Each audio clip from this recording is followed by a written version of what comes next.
Est-ce que l'intervention d'un détective privé est obligatoire dans les contentieux de la cybercriminalité? Combien coûte un détective privé pour faire une enquête en cybercriminalité?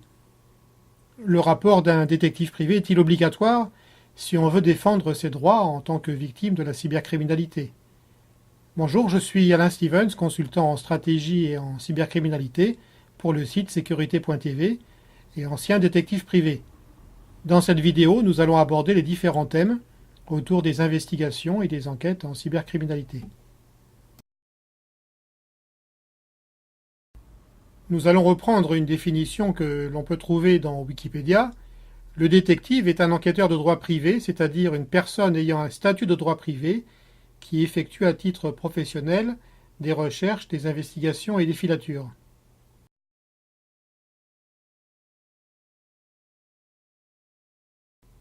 Et maintenant, toujours sur Wikipédia, une définition du cybercrime. Un cybercrime est une infraction pénale susceptible de se commettre sur ou au moyen d'un système informatique généralement connecté à un réseau. Il s'agit donc d'une nouvelle forme de cybercriminalité, de criminalité et de délinquance qui se distingue des formes traditionnelles en ce qu'elle se situe dans un espace virtuel, le cyberespace.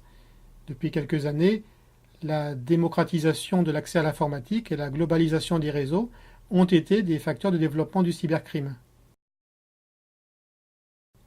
On peut donc se poser un certain nombre de questions sur les différents moyens de défendre ses intérêts en tant que victime. Si vous devez faire suivre un salarié indélicat qui travaille au noir pendant un arrêt maladie, il est évident que le recours à un détective privé spécialisé dans les techniques de filature est tout à fait adapté. Depuis de nombreuses années, les détectives privés rédigent des rapports qui sont en général retenus devant les tribunaux. Je dis en général car il y a certains cas assez rares dans lesquels ils ont été rejetés. Le risque, c'est une application trop restrictive du principe de proportionnalité, car en cas de disproportion au regard du but recherché, le rapport du détective peut être écarté du fait de son irrégularité. Mais en règle générale, ils sont utiles aux avocats et aux clients des détectives quand ils sont établis dans les règles de l'art. Est-ce qu'il faut faire intervenir un expert en informatique? Là aussi, cela dépend des cas. Nous avons pu constater que dans certaines affaires, un long travail d'investigation informatique avait plus de résultats que certains rapports d'experts, qui parfois ne servent qu'à constater une situation à un moment donné, ce qui peut quand même être une première avancée. Mais les experts en informatique ne sont pas tous des détectives privés, et l'inverse est vrai. Pour qu'un détective privé soit en mesure de suivre des traces numériques, il faudrait qu'il dispose de compétences assez avancées en informatique, sécurité et réseau, tout d'abord pour bien comprendre la nature du litige, puis pour établir un scénario d'enquête, comme il le ferait sur le terrain. Mener des enquêtes en cybercriminalité, ce n'est pas seulement rechercher des profils sur Facebook ou faire des recherches sur le cache de Google. Tout d'abord, il est important de déterminer vos objectifs. Vous êtes victime d'actions illicites, que nous détaillerons un peu plus loin. Qu'est-ce que vous voulez en réalité? Déposer une plainte et engager des poursuites judiciaires? Faire simplement cesser le préjudice? Identifier la personne à l'origine des attaques et faire une transaction? En fonction de votre choix, les actions seront différentes. Dans le premier cas, il faudra veiller au respect de la notion de la preuve numérique, faire établir plusieurs constats d'huissier, faire intervenir un expert en informatique pour des missions ponctuelles et échanger régulièrement avec votre avocat spécialisé en cybercriminalité pour coordonner l'ensemble des actions. Les différentes réquisitions judiciaires qui vont ponctuer les étapes de l'enquête numérique vont donner de nouvelles pistes à analyser. Et il ne faut pas oublier la notion du prix. Le recours à ces intervenants peut considérablement alourdir la facture.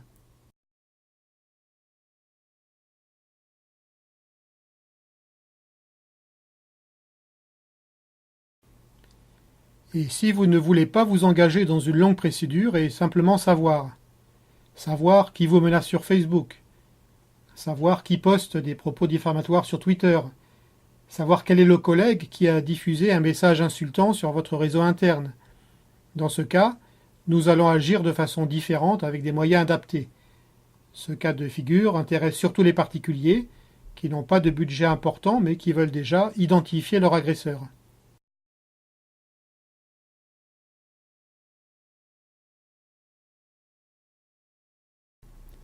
Quels sont nos moyens d'action en tant que consultants en cybercriminalité? Quels sont nos outils?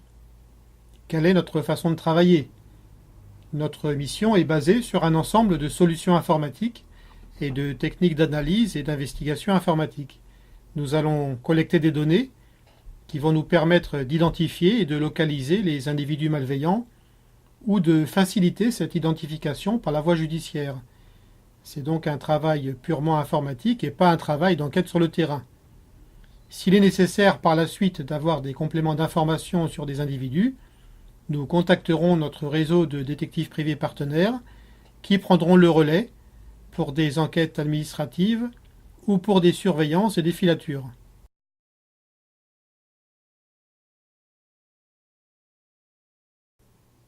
Voici quelques exemples de profils d'affaires sur lesquels nous sommes intervenus. Réalisation d'un constat d'adultère numérique par huissier, voici plus de 15 ans, après une analyse de contenu d'un ordinateur familial permettant à notre client de mieux se défendre dans sa procédure de divorce. Une personne a créé de faux comptes sur YouTube pour poster des messages à caractère diffamatoire. Nous l'avons identifié et localisé.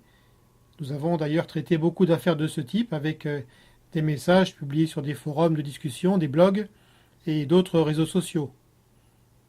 Localisation d'un dirigeant d'une filiale de société qui est parti après avoir vidé le compte en banque de son entreprise pour aller vivre avec une jeune femme. Des détectives privés locaux disaient avoir une piste en Europe, mais nous l'avons localisé sur un autre continent et il a été interpellé. Un individu a abusé de la confiance d'une personne âgée. Des éléments probants ont été trouvés dans un des téléphones de la victime, qui entre-temps a été décédé. Une personne a repris un nom de domaine appartenant à un de nos clients. Ce nom de domaine, qui n'avait pas été renouvelé, a en fait été repris par un individu qui a usurpé l'identité de l'ancien propriétaire. Aucun renseignement n'était visible ni sur le site ni dans le code source et pourtant, après de nombreux recoupements, nous avons réussi à l'identifier sans passer par des voies judiciaires. Il a reconnu les faits et a restitué le nom de domaine à notre client. L'appartement d'un client a été saccagé par un mystérieux corbeau qui a ensuite publié des photos de documents personnels pris sur place et qui lui appartenaient et qui les a publiés sur Internet. Il a été également identifié. Un faux profil a publié des messages diffamatoires sur YouTube. Avec les résultats d'une réquisition et uniquement une adresse IP, nous avons pu l'identifier. Un client s'est fait pirater son adresse mail et l'agresseur utilise son carnet d'adresses pour réclamer de l'argent. Nous l'avons à notre tour piraté pour restituer le compte à son propriétaire. Bien sûr, nous n'allons pas citer toutes les affaires que nous avons traitées, mais il y a deux types d'interventions. Tout d'abord, l'analyse de supports numériques, comme les ordinateurs et les disques durs, et ensuite les investigations numériques pour identifier et localiser des personnes.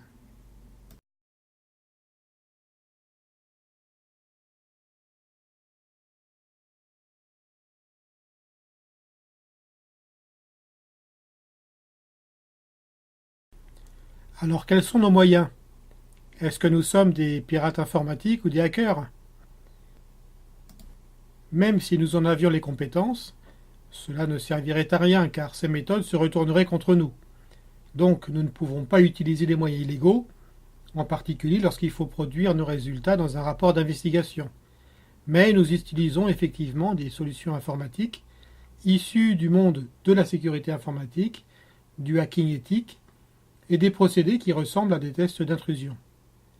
Mais c'est surtout avec plus de 15 ans d'expérience et un long savoir-faire qui nous permettent de réagir rapidement et de mettre en place des méthodes d'investigation informatique efficaces qui ont fait leurs preuves. Pour chaque affaire, nous développons des plateformes informatiques spécifiques qui nous serviront à collecter des informations utiles à la défense des intérêts de nos clients. Ce qui est certain, c'est que des compétences en filature, en surveillance, ne serviront à rien dans ce genre d'affaires. Pour vos enquêtes informatiques, vos enquêtes numériques, vous avez besoin de professionnels efficaces. Nous vous invitons à consulter nos nombreuses références presse. Nous évitons le recours à la sous-traitance parce que la vision globale du litige et de tous ses aspects nous permet de faire beaucoup plus de recoupement d'informations et d'aller beaucoup plus vite dans la prise de décision. Quel que soit votre litige, allez sur le site sécurité.tv ou contactez-nous rapidement pour toute information. N'oubliez pas que les preuves numériques peuvent vite disparaître.